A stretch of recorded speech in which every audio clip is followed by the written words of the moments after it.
Hello, my name is Keith Bailey, here to do picks and predictions for NFL Week 1. We're back, everyone, and it's been a long wait. It's finally come to an end. The NFL kicks off tomorrow at, I believe, 8:30 Eastern Standard Time when the Panthers play the Broncos in what will be the first game of the NFL season and also a rematch of the Super Bowl that we just had. Crazy storylines this off season. Um, Everything from Fitzpatrick to Joey Bosa to the for the draft pick trades to Sam Bradford going to Minnesota. It just keeps going on and on. And without further ado, here we go. I already wrote the article regarding the picks. Um, for the people who follow me, the my fellow YouTube prognosticators, I will post that article when I get a chance. So my predictions are based off of this article, so I have little more of a basis to go off of rather than just off the top of my head. So first game, Panthers at Broncos. As I said, this is the game featuring both of the defending champs from the AFC and NFC. The defending Super Bowl champs, the Broncos, are not going into the season with Peyton Manning at quarterback. Granted, the quarterback position was one of the worst performed positions in Denver last year. Whether it was Peyton Manning starting or Brock Osweiler, they did everything with their defense. So Trevor Simon being the starting quarterback isn't too much of a big deal, but I do put a little bit of emphasis on it because he doesn't have any experience, and he's going up against Luke Kuechly. Sure, the Panthers' defense is a lot more suspect now, especially in the secondary, but um, I don't think the Panthers are going to turn the ball over as much as they did in the Super Bowl. They had the Broncos forced a fumble, and it ended up being a return for six for them. From what I remember, either that or it was brought to the 1 yard line or something. But the Panthers, I think, will limit their turnovers this time around. Now that they've played the Broncos defense once, Broncos defense also doesn't have Malik Jackson, so that'll hamper Denver a little bit. But this is still an elite defense. I think the Panthers win this game 22-17 over the Broncos. This game isn't going to be completely high scoring, but I think the Panthers, especially with Calvin Benjamin back, that's another wide receiving target, along with Greg Olsen, they do enough to get the win in Denver in week 1. Next game, we have the Tampa Bay Buccaneers at the Atlanta Falcons. The Buccaneers won both of these games last year when they played Atlanta. They swept them. I don't think that's going to be the case this year. Tampa Bay is up and coming. Atlanta did finish the season pretty badly. Granted, they did beat the Panthers, but that was one of their 3 wins after their 5-0 start. So they fizzled down the stretch. But I think Atlanta gets off to the right start here. They play better at home usually than they do on the road. They're playing the Buccaneers in a series I think that is going to go split. And both of these teams don't really play defense too well. The Bucks are budding a decent defense, and Atlanta hasn't really had too much of a good defense. So expect this game to be a little high scoring. I think the Falcons take it 28-26 just by virtue of how evenly matched these two teams are in the NFC South. Next game we have the Buffalo Bills at Baltimore Ravens. I was thinking about taking the Bills in this game, and then I decided not to. I'm taking the Ravens. The Baltimore Ravens aren't going to lose as many games this year, um, especially considering most of the losses last year were in the final minute or by one possession. The Bills are injured all over the place. The Bills have little depth at running back. All they have is LaShawn McCoy, and he's been having issues staying healthy in recent years as well. Um, the Ravens are healthy. They have Steve Smith. They got Forsett back, although he was cut and re-signed, but still. and they have Joe Flacco back. Ravens will not lose as many games this year as they did last year, and I think they get the season off on the right start against Buffalo. That Bills defense is good, but I think the Ravens are going to show the league in week 1 that they're not going to let last year happen again. I think the Ravens take it 27-16 over the Bills. Next up, we have the Chicago Bears at the Houston Texans. This game, I think, is going to be ugly. I'm sorry, Bears fans. I have the Texans beating you 28-10. The Bears have looked awful this preseason. The Texans they'll have J.J. Watt. That defense is nasty. Anytime you have a team that goes to the playoffs, either rotating quarterbacks all season long or something of that nature, it's usually because the defense is very good. And the Texans also have a running game. And what can't the Bears do? The Bears don't know how to play defense. They used to back in the day when they had Urlacher, but they don't anymore. The Bears' defense has been one of the worst in the league over the last 3 years collectively in that span.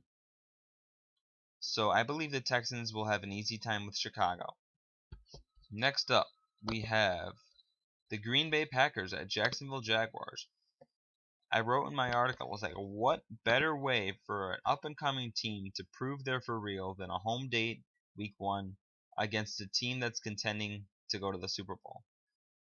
I think the Packers will win this game, but I think the Jaguars will keep this game a little interesting. Jacksonville's going to need a little time to bud, to grow together, to mesh together, because a lot of their pickups were in free agency, and as we know, anytime you have all of these free agency pickups at one time, it takes a little while to start meshing. Case in point, the Philadelphia Eagles back in 2011. It was either 2011 or 2012. But they started the season 4-8, and then they won their last 4 games of the year because they finally figured out how to play together. The Eagles ended up missing the playoffs, but the Jaguars are going to need a little bit of time. Not 12 games like the Eagles needed, but 34-24 I believe is a fair score for an up-and-coming team that's looking to prove they're for real in the NFL. I think they don't go away in this game against Green Bay, who will have Jordy Nelson back, so that's huge. Next up, we have San Diego Chargers at Kansas City Chiefs. I think the Chargers are going to give the Chiefs a lot of trouble in this game. San Diego always plays Kansas City tight. The Chargers will be healthy. They were like the Ravens last year in the case they lost a lot of close games. They got a lot of injuries. But as low as I have the Chargers in my power rankings and as high as I have the Chiefs, this is a divisional matchup in week 1. And I think the Chiefs win this game, but only by a score of 17-16. Kansas City is one of the most boring teams in the league in the way that they don't win sexy. They're the type of team that'll win a game 20-14 or 17-16 or 10-3, which they did last year at one time. They're not going to go out there and blow their opponents out. They blew out the Lions last year, but other than that, I mean, they're not going to beat a team 38-3. That's not the Chiefs' way of playing football. They have experience in closing their games out. They don't let the other team get too much breathing room. And I think the Chiefs will do that again here, and they'll close this one out against San Diego. Oakland Raiders at New Orleans Saints. Both teams who are up and coming, the Raiders, actually, the 4 NFL teams that are up and coming in this league right now, the Buccaneers, the Titans, the Jaguars, and the Raiders all face pretty decent challenges in week 1. That kind of are mirror images of each other a little bit when you think about it. The Buccaneers and Falcons both don't really play too good defense. They do it with their offense.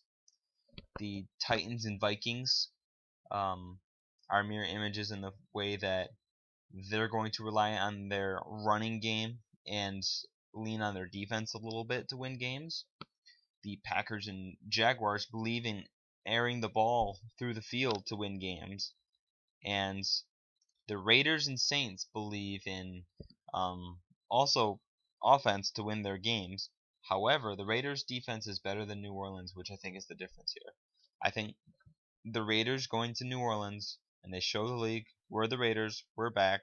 We're going to win this game in New Orleans against Drew Brees, 31-20, and I think Oakland at this point, this will be a huge moment in their season.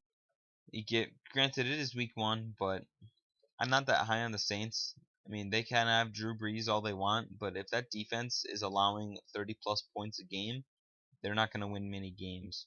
And Oakland is a team that can put up the points. So I'm picking the Raiders to win 31-20. Bengals at Jets. Fitzpatrick is back. The Jets are solid.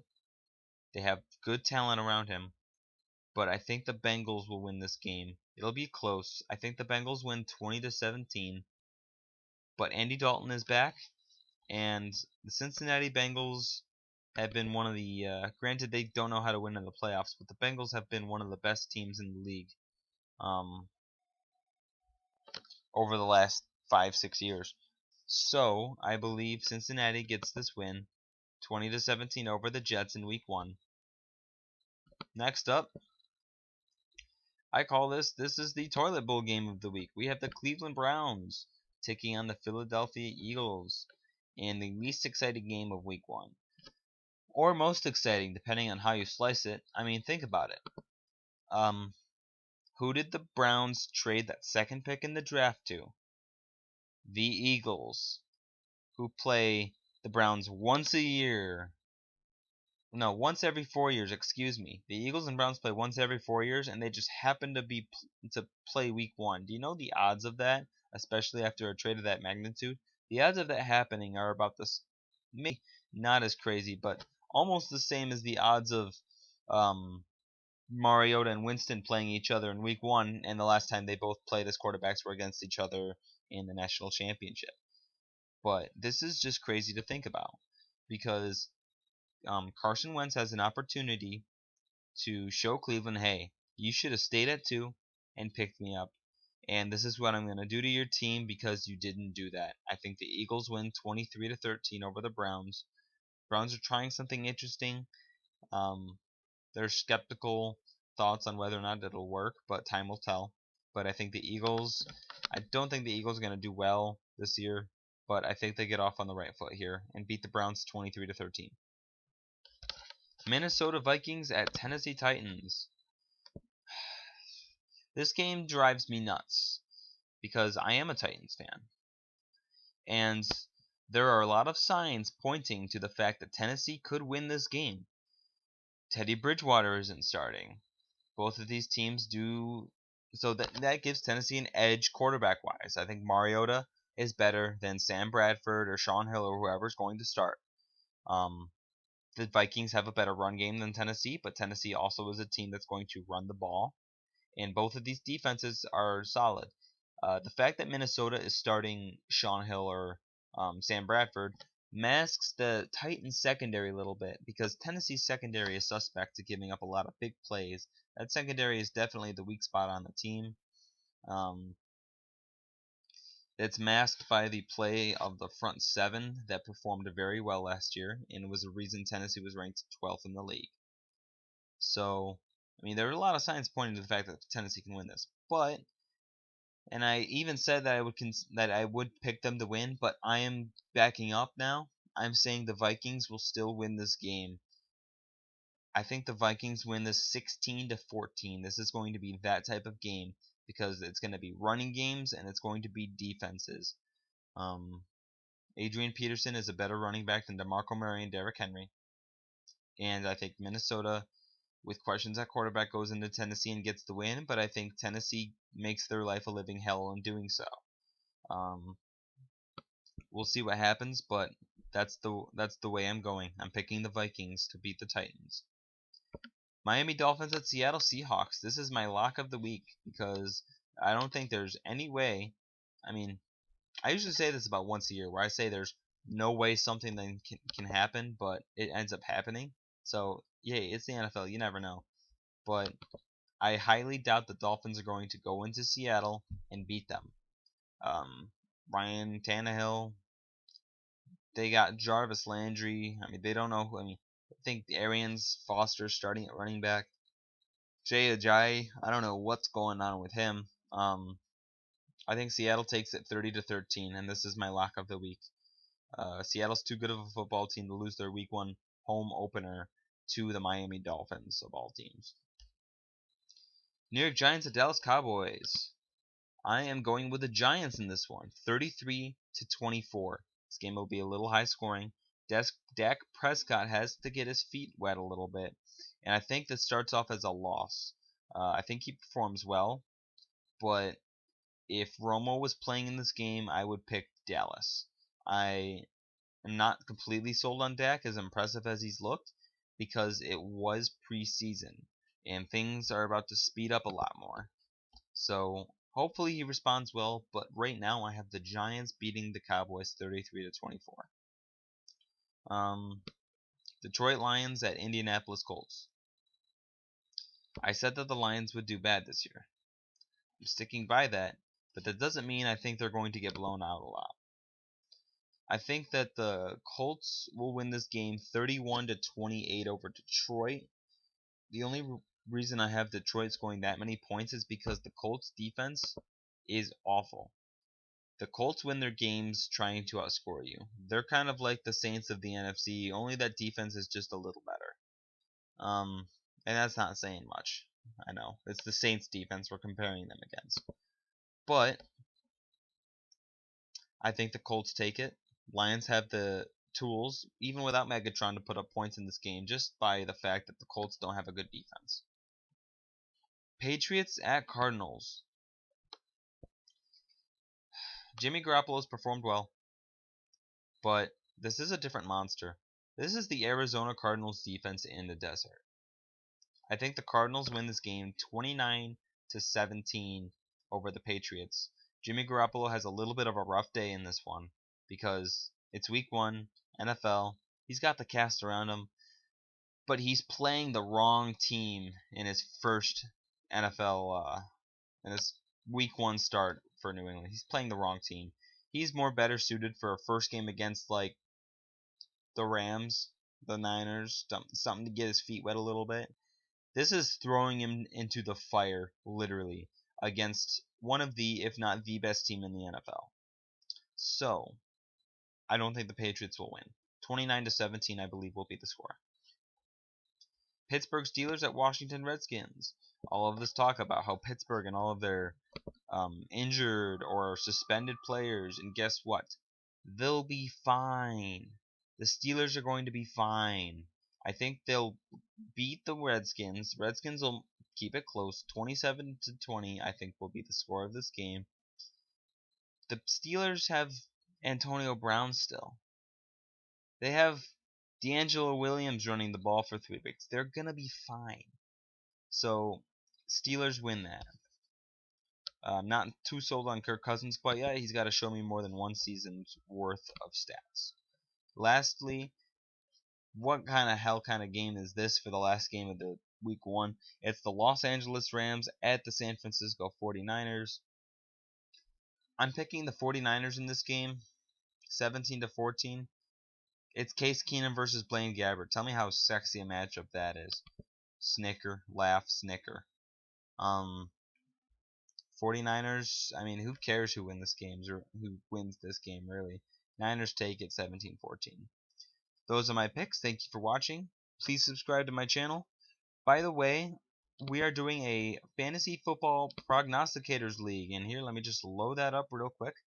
I'm going to let you know who I play, give them a shout out, and let you know everyone's right. Well, everyone's, of course, we're 0-0. Season hasn't started yet. I'm proud of the way I drafted. Let me just go to see who I'm playing real quick. My laptop doesn't like to load. It takes forever.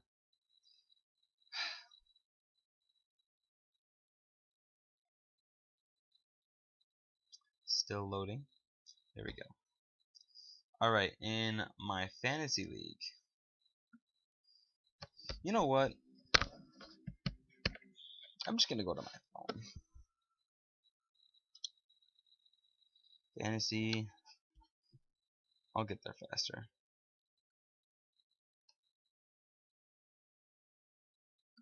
I am playing Bad News Bears. Bad News Bears is Rob Jones. So my shout out of the week goes to Rob Jones. And hey, I guess we'll see what week 1 brings us, right? Thank you for watching, everyone. Please subscribe to my channel, and I will see you guys all next time.